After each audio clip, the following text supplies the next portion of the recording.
Assalamu alaikum. My name is Sadia Jabi. Today I am going to explain ozone layer. Ozone layer is topic of my presentation. Now I am going to discuss what is ozone layer. Ozone layer है क्या? Ozone layer जिसको हम ozone shield भी बोलते हैं, ये एक shield का काम करती है अर्थ ज़मीन के इर्द गिर्द। ज़मीन को एक प्रोटेक्टिव लेयर की तरह इसने ढांपा होता है, जो कि सूरज से आने वाली अल्ट्रावायलेट रेज जो हैं, कोई भी ऐसे केमिकल्स, कोई भी ऐसी डैमेज करने वाली, इंसान के डीएनए को, प्लांट्स को नुकसान पहुंचाने वाली, एनिमल्स को नुकसान पहुंचाने वाली तमाम रेज से, तमाम ऐसे डैमेज करने वाले मॉलिक्यूल से, केमिकल से अर्थ को एक शील्ड प्रोवाइड करती है। ओजोन लेयर और ozone shield is a region of Earth stratosphere that absorbs most of the sun's ultraviolet radiation. It contains high concentration of ozone in relation to other parts of the atmosphere, although still small in relation to other gases. Ozone layer जो है वो atmosphere में, Earth की जो atmosphere की दो हमारे पास layers होती हैं, स्ट्रेटोस्फेयर होती है, ट्रोपोस्फेयर होती है, उसमें बाकी गैसेस की निस्बत ओजोन जो होती है वो बहुत कम अमाउंट में पाई जाती है, लेकिन ये बहुत बड़ा रोल प्ले करती है अर्थ को शील्ड करने में. Ozone is only a trace gas in the atmosphere.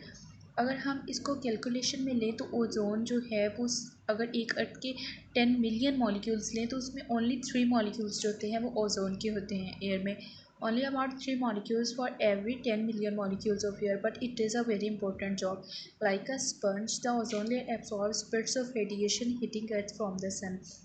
Ozone layer एक स्पंज की तरह काम करती है. जिस तरह से स्पंज हर चीज़ को अपने अंदर एब्जॉर्ब करता है, उसी तरह ओजोन ज़मीन की तरफ आने वाली तमाम अल्ट्रावायलेट रेडिएशंस को, तमाम नुकसानदा केमिकल्स को, हर चीज़ को अपने अंदर एब्जॉर्ब करती है. Ozone is good at trapping a type of radiations called ultraviolet radiation or UV light, which can penetrate organisms' protective layers like skin, damaging DNA molecules in plants and animals. Ozone उन तमाम चीज़ों को अपने अंदर trap करती है जो कि इंसान की स्किन को, उसकी DNA को, पौधों और जानवरों को नुकसान पहुंचाते हैं. जिस तरह से ओजोन से आने वाली कुछ लेयर्स, कुछ केमिकल्स ऐसे भी होते हैं जो कि इंसान की आइज़ को डैमेज कर देते हैं, इंसान की स्किन को डैमेज कर देते हैं, स्किन बर्न का बायस बनते हैं, इंसान के अंधे होने का बायस बनते हैं. इस तरह से ओजोन उन तमाम केमिकल्स को अपने अंदर एब्जॉर्ब करती है और उनको ज़मीन तक नहीं आने देती. ओजोन लेयर किस चीज़ की बनी होती है? Ozone layer made of, ozone layer also called the stratosphere, is composed of the ozone gas. Ozone layer ozone gas पे मुश्तमिल होती है जो कि 90% पाई जाती है ओजोन लेयर में. Ozone has 3 oxygen atoms. It is the result of the action of ultraviolet radiation on oxygen molecule composed of 2 oxygen atoms. Ultraviolet radiation का एक्शन होता है ऑक्सीजन के 2 मॉलिक्यूल्स और नतीजे में ऑक्सीजन ओजोन गैस बनती है जिसमें ऑक्सीजन के 3 मॉलिक्यूल्स मौजूद होते हैं.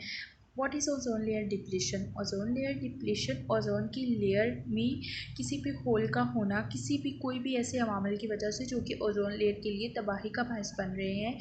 और इस चीज़ का हमें सबसे पहले 1970 में अंदाज़ा हुआ. Steady lowering of about 4% in the total amount of ozone in Earth atmosphere and a major larger springtime decrease in stratospheric ozone around Earth's polar regions. Earth के पोलर रीजन्स में स्प्रिंग सीजन में Earth की जो layer है, सबसे lower layer troposphere के ऊपर जो है स्ट्रेटोस्फेयर, स्ट्रेटोस्फेयर की सबसे जो फर्स्ट लेयर जो ओजोन है उसमें ओजोन होल हो गया था, उसमें डिप्लीशन हो गई थी. इस लेयर में बहुत से ऐसे केमिकल्स की वजह से, जैसे कि रेफ्रिजरेटर्स की वजह से, एयर कंडीशन से निकलने वाली केमिकल्स, क्लोरोफ्लोरोकार्बन्स की वजह से, बहुत से दूसरे प्रोपेलेंट्स जो कि ओजोन होल का बायस बने थे.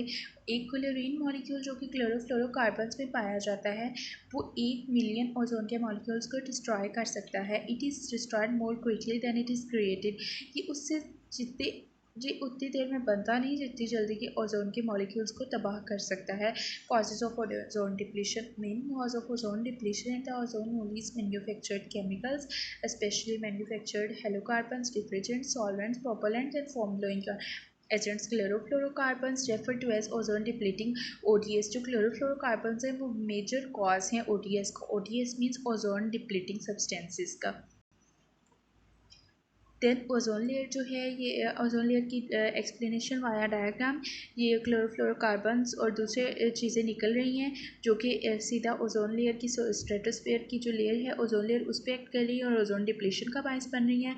और ये जो ऊपर ओजोन लेयर है ये सूरज से आने वाली हार्मफुल अल्ट्रा वायलेट रेज से अर्थ को, एनिमल्स को और सबको बचा रही है। उसके बाद explanation via diagram, atmospheric zone दिखाया हुआ है, स्ट्रेटोस्फेरिक ओजोन ओजोन लेयर, और जो ट्रोपोस्फेरिक ओजोन है वो ozone contains 90% of atmospheric ozone. जो स्ट्रेटोस्फेरिक ओजोन लेयर है वो 90% एटमॉस्फेरिक ओजोन वहाँ पे होती है।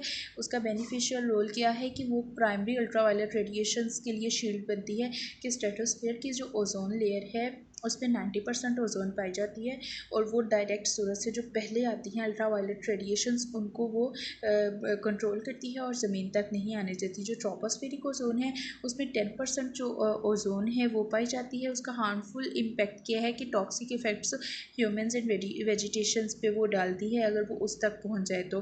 करंट इशूज़ जो हैं वो episodes of high surface ozone in urban and rural areas. Ozone layer में डिप्लीशन की वजह से इसके बहुत से गलत इम्पैक्ट जो हैं वो इंसान की ज़िंदगी पर रूरल और अर्बन एरियाज़ में देखे जा चुके हैं।